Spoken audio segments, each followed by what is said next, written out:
Dito na tayo sa last part ng problema ni customer. May mga time nanginginig itong makina niya at pag nagbukas daw siya ng aircon, bigla na lang daw bumabagsak yung minor.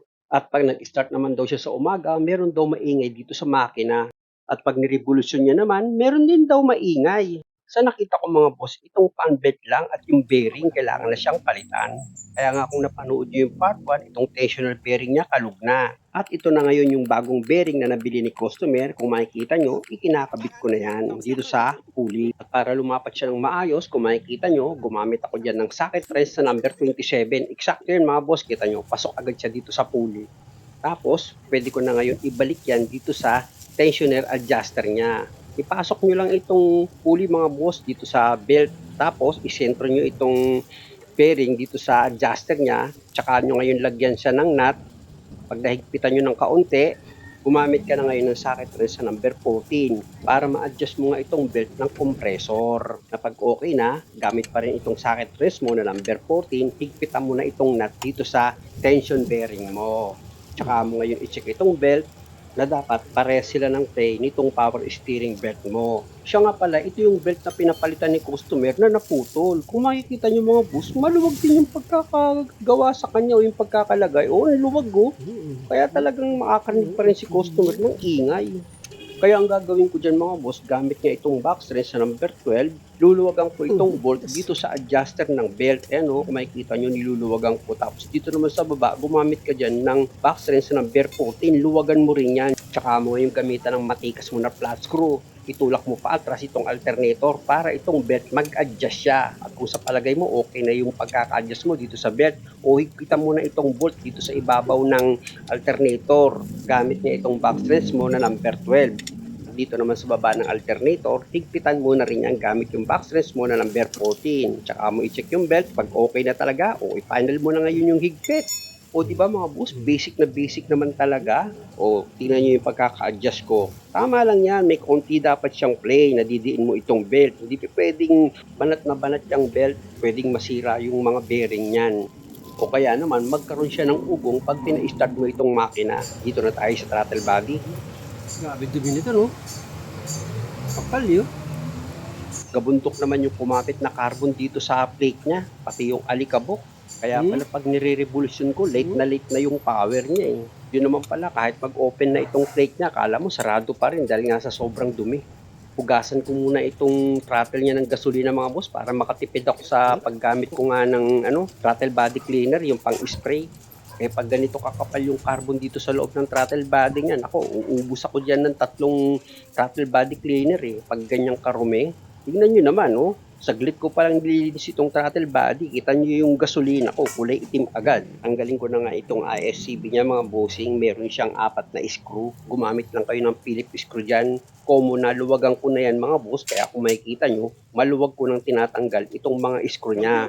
Kaya ako naman tatanggalin yan mga bossing para ma-check ko naman yung magnetic motor nito. Eh pag ganito kasi karumi ang isang throttle body, possible yan yung magnetic motor nito, stock up na. Ayan mga boss, natanggal ko na yung 4 na screw dito sa ISCB niya. Disconnect ko na yan at itong gasket niya tatanggalin ko para hindi yan mabasa ng gasolina. Tapos gagamit ako dyan ng Phillips screw para matanggal ko nga yung 2 screw dito sa idle speed control valve niya. Siya nga pala mga boss, pag tinanggal nyo itong 2 screw dito sa speed control, dahil sa may adjustment yan, lagyan nyo ng tanda para doon nyo rin siya ibabalik. Pati itong position ng magnetic motor, pag ibinalik mo na itong idle speed control valve niya, ganyan din dapat, wag mong baguhin. I-check ko na yan. Stuck na eh, no? Ayun, umikot, oh. Ayaw. Oh. Kaya pala Medyo ikutin mo, alay lang, oh. Oh, di ba? spang na Spang. Dapat ito pag gina, pre-wheeling yan eh. dapat mo naglalaro siya. Opo, naglalaro talaga yan. Ayan mga boss, pinakita ko kay customer na stock up itong idle speed control valve niya na pag ganyang problema mga boss, linisan nyo lang. Medyo fast forward ko na yung paglinis mga boss ha, para hindi na tayo magtagal. Kung makikita nyo, okay na, pre-wheeling na itong magnetic motor niya. Pero linisan pa rin natin kasi meron pa rin carbon dito sa loob eh. Yan, dapat ganyan no? Yun. Luwag na. Ganyan dapat mga boss, hindi na pigil ang ikot. Pre-wheeling na siya. Balik tayo dito sa paglinis ng throttle body. Gaya nga ng sinabi ko mga boss, pag sobrang dumi ng throttle body, ang una kong ginagamit na panlinis dyan, gasolina lang muna para hindi masyadong magastos. At pag okay na, o tsaka ako ngayon gagamitan yan ng throttle body cleaner, i-sprayan ko yan. Siyempre naman, ang unahin yung sprayan dyan, yung mga sulok-sulok dito sa loob ng throttle body nyo. Para kung may mga carbon pa na nakakapit, ma-wash out siya.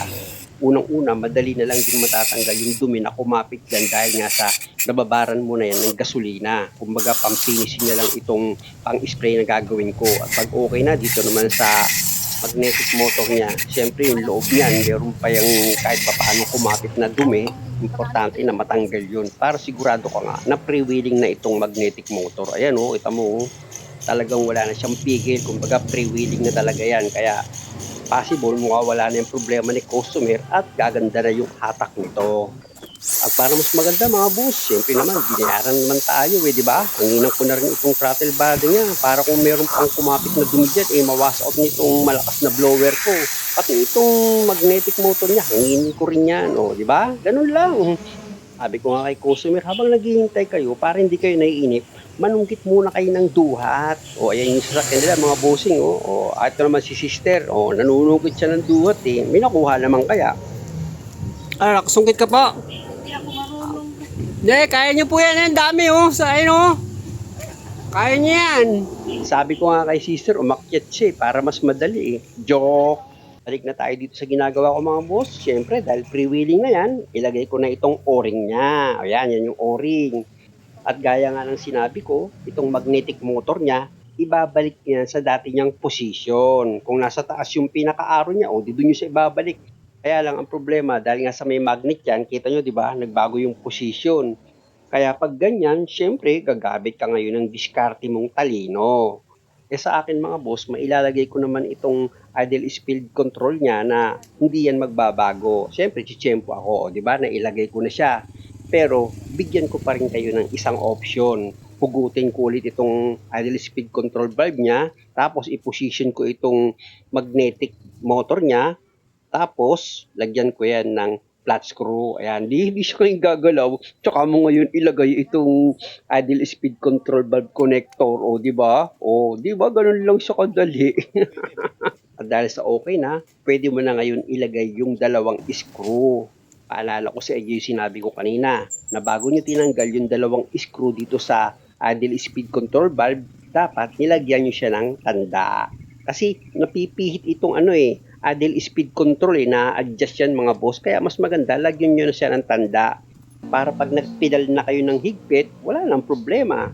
Tapos itong gasket ng idle speed control valve nyo, ilapat nyo ng maayos yan dito sa throttle body. Tsaka nyo ngayon ilagay na itong 4 na screw. Ganon din mga boss, pag naglalagay kayo ng screw, kamayin nyo muna para siguradong hindi kayo makakalustred. At pag naipakapit nyo na nga ng maayos yung bawat screw dito sa thread niya, pwede nyo na ngayong gamitan niya ng Phillips screw para mai-final nyo na yung higpit. At dahil sa okay na, pwede mo na ngayon ibalik sa dati niyang position itong throttle body. Siyempre, unahin yung ilagay itong vacuum hose dito sa ilalim ng throttle body.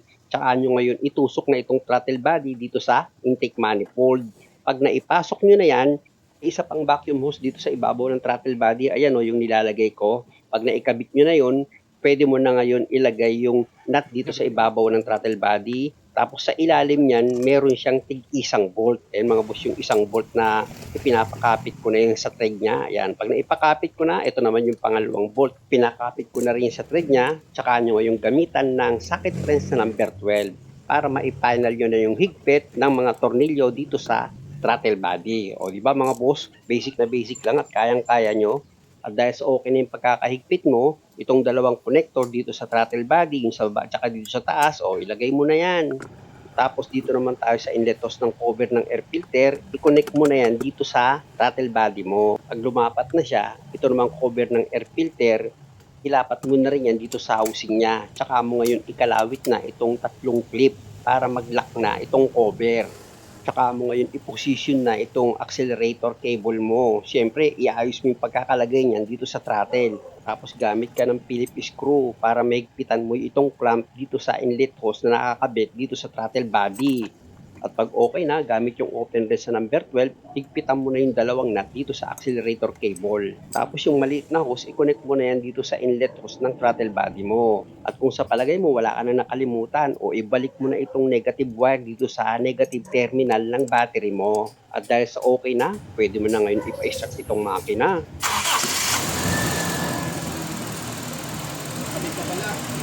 Tumining nga, no? Tumining nga, Dar. Hayaan mo muna siyang naka-start lang ng hanggang 10 minutes. Kasi dahan-dahan bababa yung minor niyan, huwag yung muna siyang i-revolusyon. O kita nyo, bumaba na siya, di ba? Wala kang gagalawin, hayaan mo lang siya. Magkukusa naman yung bababa eh. Kasi yung ingay yan, pagdating tayo umaga. Maingay. Opo, ingay. Pinagigising mo. Mas maingay pa sa'yo, sis. Mas maingay pa sa'yo. Fred, baliktad. Joke lang mga kapatid. Binibiro ko lang si sis. Baliktad kami ito maingay at Paras wala kami. Balik ako lang maingay. Ayan. Tignan mo, Brad. Bumaba na yung minor niyan. Opo. Nakakaano na tayo eh. Nakaka 10 minutes na eh. Kanina, naka 1 to yan kanina eh. Pag-start eh. 1 to. Ilan na ngayon? 800 na lang, di ba? Ganun. Punta tayo dito sa dashboard mga boss para makita natin yung idle niya. 1 to yan kanina eh. Oo, mataas Maka 1 to, di ba? Opo. Oo, ngayon. Ilan na lang siya? Nasa ano na siya? Tawag niyan. Pailaw natin. Diyan mo. Bumaba na, di ba? Opo, bumaba na niya. Bumaba na siya. Nung naglilikot Sige, aircon mo nga. Before kasi mga boss, ayon kay customer, naglilikot daw yung idle nito or hindi siya stable. Umangat siya, umangat yung minor. Opo, umangat. Ayan. Umangat ng 1 puntos. Ilan? Hindi makita eh. 9 po, 9. Yun. 9, okay yan. Opo, 9. Okay. O sige, patayin mo ngayon ng aircon. O, dapat bababa pa siya ng kaunti. O, Ayun, di ba? Opo. 850, di ba? Opo. 850, 800, okay lang yan. Di Ayun. ba? O, aircon mo ulit. Aangat ulit yan pag Ayan, nag-aircon umangat ka. na po, umangat. Umangat na siya. O, yan ang tama. Gumagalaw siya. Ibig sabihin, active yung ano mo. Yung idle up mo, active siya. Kaya lang mga bossing, napansin ko yung compressor niya maingay. Magkano ba bili mo rito, brother? Magkano po? 170? Pwede na. Kasama namang ingay yung compressor eh. Kaya pwede na. Sige nga po, patayin mo yung aircon. Makina. Opo. Start. Okay. Di ba? Ang ganda na starting niya ngayon. Yung before kasi nito mga boss, pag nag-start ka, parang wala lang eh. Tapos, mahina pa siyang humatak at malakas pa siya sa gasolina. Kaya si customer, problemado. Kitipid ka na siguro sa gas niyan, Brad. Inireklamo mo. Ang lakas nga po eh. Ngayon, umaangat talaga. Kailangan talaga, Brad, umangat yan pag nag-aircon ka.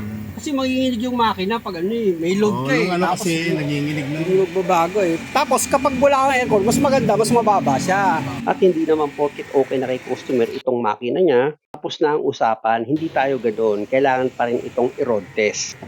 Road test tayo, brother. Sige. Okay. Okay. Saan po tayo? Kaliwa? Kaliwa. Ano na siya? Naninibago ako, parang pumipitik. Nakasumila. Opo. Ganda ng takbo niya ngayon Nakahinga eh. Wala kahinga na rin. Kaya lang yung compressor mo maingay ano? Opo. Anong kaya maano doon? Paano ko na lang po yun? Sa gumagawa po ng aircon yan, Sa brother. aircon, opo. O di magkaan na siya umatak ano? Opo, ano na siya. Hindi katulad nung dati. Tagasan po kayo? Potrero, Malabon po. Ang layo nyo na. Pero ano lang po, yung halos malapit sa 2 kilometro mula sa monumento.